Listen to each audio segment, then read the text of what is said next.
We're all lazy, and there's nothing wrong with that. The mistake is fighting it. What if I told you it only takes 20 seconds to turn laziness into an advantage? No motivation, no discipline. In just 20 seconds, you can redesign your habits so laziness starts working for you, not against you. There's a strange pattern most people never notice. The thing they want to do, read more, exercise, learn something new, sits untouched. Not because they don't care, but because something invisible is deciding for them. It's easy to call this laziness. And in a way, that's fair. Everyone is lazy sometimes.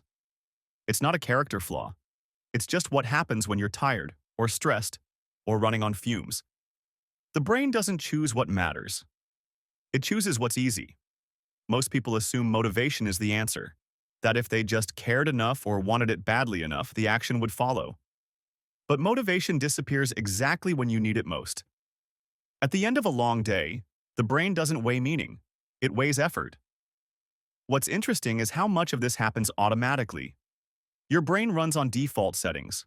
Like a phone fresh out of the box, it comes pre-configured. And over time, those configurations become behaviors you don't even think about anymore. Scrolling, snacking, putting things off. These aren't decisions. They're just what happens when nothing interrupts them. Most people don't choose their habits. They inherit them. Not from parents or culture, but from convenience. If something is easy to start, it becomes the thing you do. If it's slightly inconvenient, it doesn't. The real problem isn't discipline. It's friction. The hardest part of any habit isn't the doing.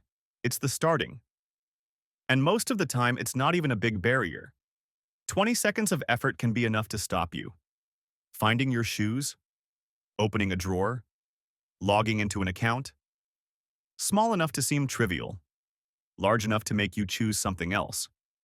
There's a term for this: activation energy. The more steps required to begin, the less likely you are to start, especially when you're already drained. And as the day goes on, willpower fades. Decision fatigue sets in. Bad habits stop being tempting and start being the only thing that feels possible. Someone once noticed this in their own life. A guitar sat in the closet, untouched for months. Not because they didn't want to play, but because opening the closet, pulling it out, tuning it, it was just enough friction to make it never happen. At the same time, the TV remote was always within reach. The path of least resistance was already decided, so they changed the environment.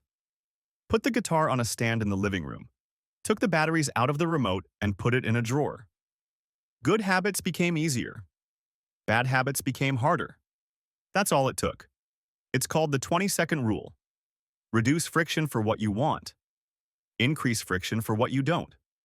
The insight isn't complicated, but it shifts how you think about behavior. You stop fighting yourself. You stop relying on willpower. You just rearrange the room. Momentum beats motivation. Once something starts, continuing is easy. Objects in motion stay in motion. The problem is never the middle of the action. It's the first step. Most things people avoid aren't hard. They're just annoying to begin. The preparation steps, not the effort, are what stop them. Your surroundings shape your future more than your intentions do. Environment design beats self-control every time. Not because willpower doesn't matter, but because it runs out. The room doesn't. Over time, small changes compound. When good habits are easy, they start happening more often. When bad habits require effort, they lose their grip. Trust builds. Clarity builds. The life you're living starts to look more like the one you meant to choose. The goal isn't perfection, it's intentional living. Stop letting convenience decide everything. Make your best actions the easiest ones.